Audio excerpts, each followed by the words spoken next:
Hi everyone, it's Danny here. It is a Monday on a Canada Day long weekend and I came back to my shop just to do some small paperwork and fix some shit up, and I just came by a cooler that I just wanted to test to see if it's working. So I just thought, why not shoot a video and troubleshoot it with you guys. And yeah, so let's get started. What I'm working on today is a three-door reach-in cooler.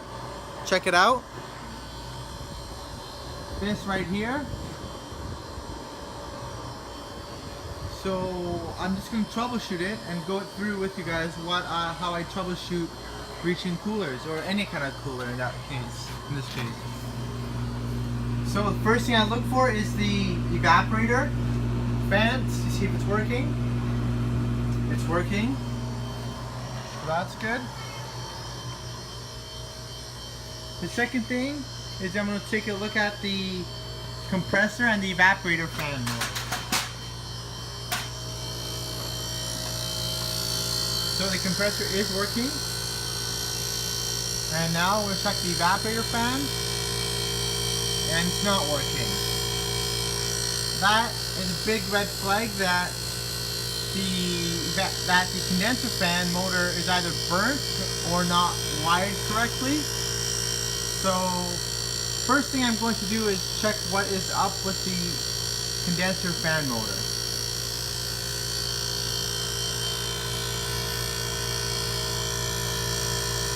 So I'm just spin with my finger. It is wired correctly. Everything looks perfect. The fan motor is piping hot.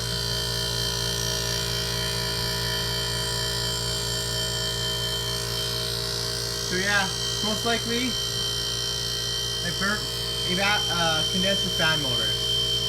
Usually with these units, when the compressor runs, the condenser fan runs too. So it's a good thing to keep in the back of your mind that for coolers, the compressor and condenser fan should always be working at the same time for the most part.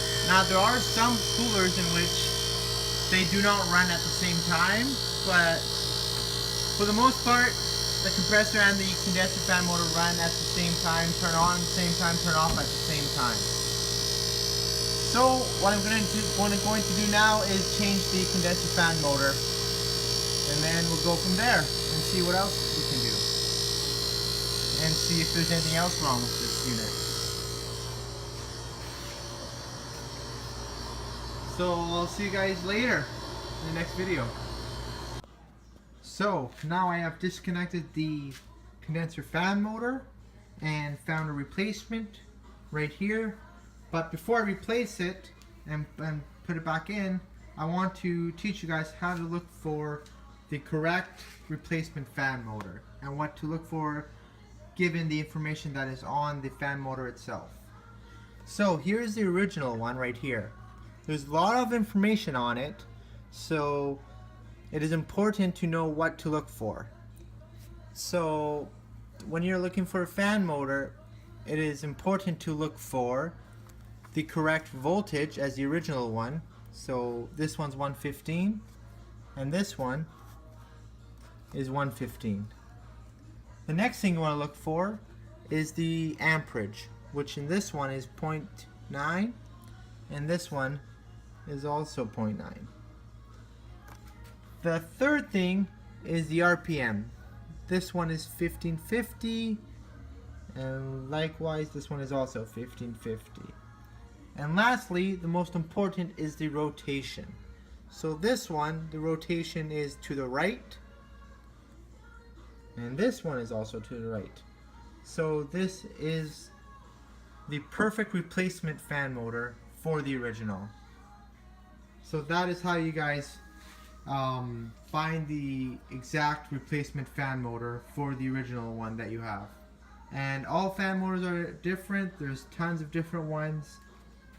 Like you can see, I have tons of fan motors over here. So it is very important to find the exact fan motor. for the replacement one. So now I'm going to install this into that unit that we just took out the condenser fan motor for, and then we'll go from there. So I just installed the new condenser fan motor, and now everything is working perfectly. The compressor and the condenser fan motor are working at the same time, and that is what you want to see on a refrigeration system. So that is how you fix or actually replace a condenser fan motor on a cooler or freezer.